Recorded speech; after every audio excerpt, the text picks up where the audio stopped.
You want 2 push-ups or 1? Whatever you prefer. Yeah, yeah,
Thank you. My name's David Meuse. I'm the cultural ambassador for the Membertou Community, and I was appointed this position by the community, chief and council. Cultural ambassador deals with the cultural part, but also deals with the spiritual part of somebody's, what they're feeling. For people at home, maybe explain what a medicine walk is. The medicine walk it's to find yourself. You know, like if you're walking through the trail and you have something on your mind, that's what that trail's there for. So take that away from you. You're grounding yourself in, you're immersing yourself in, you know, telling Mother Earth or Wazit Gamu that, you know, everything that we need is here on her ground. So everything that we do, anything that we take, it's all from the mother.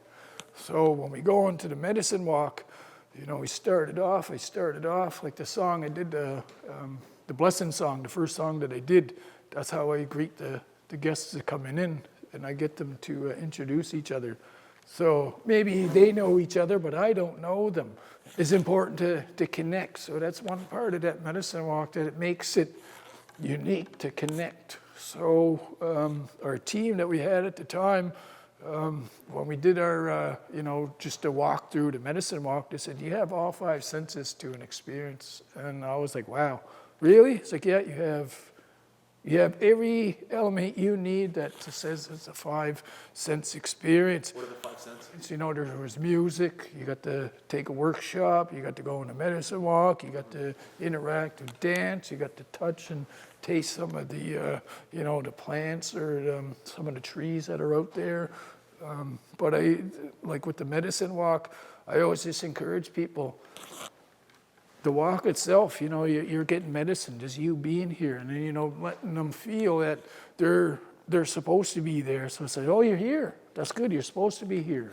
So, and I mentioned out, so whoever's not here is not supposed to be here. Maybe it's not their time to be here yet. You know, we do have a little group talk in the woods. We call it. This is the walk and talk about about our experience. It's like, come on, let's go walk and see what's going on in your community. What's going on in your mind. Some people don't share. Some people just, my gosh, I didn't realize this was here. That kind of, you know, I didn't know this was all a community, like a Mi'kmaq community. So there's a lot of the guests come here. They don't believe that this is a Mi'kmaq community.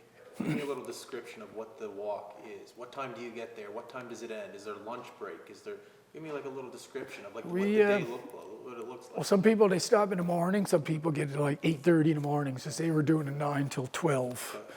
They'll get in the morning. Oh, I'm hanging around here. I was waiting for you. All right, I'll get dressed. Get dressed, grab my drum.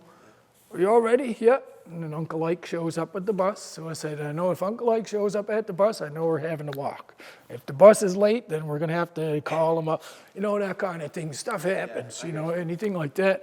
If people wanted to participate in it, where would they go to? How would they get involved? We would go to the Green Links Trail here in Membertou. It's just a little trail outside here. If you're going to walk in steps, it's about 5,000 steps through the trail, you know, if you add that all up. But there's stories, there's feelings, there's dance. Duma Young, my teacher, he told me the story. He's like, yeah, well, my grandmother, she used to make a hat out of it, make a fern hat out of it. So, and and I asked what was it for? It's to keep the bugs away, keep the black flies away. I was like, what? So there's a part in the trail where we get to the big ferns, and I said, oh, just stop for a second, let's stop over. You feel this breeze, like there's a certain energy that comes from that when they're all in bloom. I was like, feel that? I was like, there's no bugs, there's nothing flying around that. I was like, what do you mean? I was like, if you have those ferns in your yard, and there's lots of mosquitoes, those mosquitoes won't go near you if you're near the ferns. How are these organized with people? Who brings everyone together?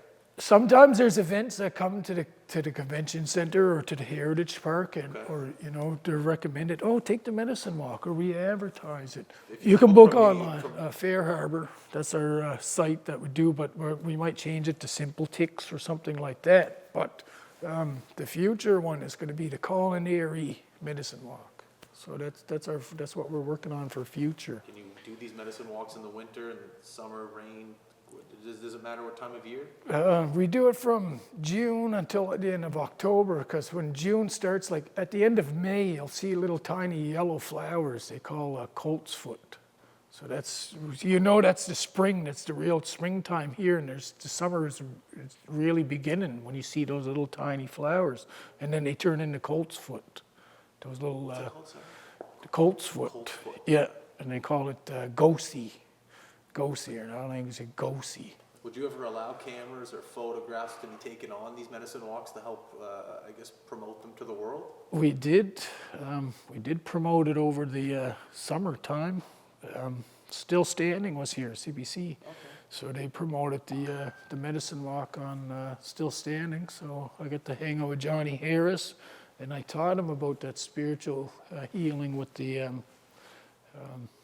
St. John's wort, or the Gakwaj Wanaksi. There was APTN here too. APTN came into the skit of The Last Land. So they did that. We did our ceremony here. And then I was on national news or Atlantic news with CTV. So Ryan McDonald, he did a story on the medicine walks. What are some things people can do to prepare themselves for these walks? You know, the first time they might be a little nervous. You're talking, you know, there's so much that you might be doing. After you book it and you get prepared for it, what are some things that they can do to, expect the unexpected? Sometimes they ask, sometimes it pours and rains, and I have to go out in the pouring rain with it. But we have a backup. We have umbrellas for them. So sometimes in the medicine walk, they're holding umbrellas, and I'm just getting soaked. But I said it's part of the experience. But it's all the singing that's part of it. You know, I do the Mi'kmaq Gathering song before we get there, and then we do this teachings with the drum, and then after the alder and the willow, we start going down, and we see the Bagosi, see the Angelica. See, I got it all in my head. So, and then I go down to the frog pond, and then you see the iris. You know, sometimes they're not growing, so I tell them if they're not in season, you can see them. They look like little hot dogs floating down. And then you get farther up, and then I get up to the I tell people about the ferns. I was like, any kind of fern source, those wood ferns or those bush ferns, you'll always find a berry source near it. So there's always a berry source near that. And then when we travel up farther on the trail, I get them to the gawat. Can you say gawat? Gawat. Gawat is the spruce. And then I tell them, I say, is anybody familiar with, and then I tell them, it tastes awful, but it works. Oh, I know what you're talking about. I was like, well, try this. Here, do, and I give them an offering. And I give them that offering. I say, offer that off. You can offer it at the end, just so you know that you're acknowledging the Mother Earth and what you took, you know. On average, how many people a year do you think take the walk? Probably 200 to 300 during the season. Do you have other partners that you work with to sell the medicine walks? Yeah, we have the sales department. We get calls from people in the sales department, and they book, oh, Dave, we got this. I call them back, all right. So I arrange it. So you're the one that's doing the calling back and just... Yeah, I call them back, or Ryan and I work together, because our GM says, no, you're working with Ryan. Anything comes up with you, Dave, you direct it to him. So we kind of got this little... We got a team, so to incorporate it, I can go to another community and see, and just for familiarity of what medicines I know and I see, I can recognize, but for me to go and learn to say, like you said, Arizona, I would have to go ask an elder and ask a shaman or ask somebody, a medicine person there, in order. So the relationships, they're reaching out to me. Maritime Travel this is like the third year in a row they're reaching out to us. And before the medicine walk started hitting the cruise ships, you know, so I have to do my job and get to the cruise ports too. So I do, you know, take rack cards and stuff like that, and I have to attend the meetings and stuff like that. So our COO, Richard Paul, he's part of the tourism board down at the cruise port.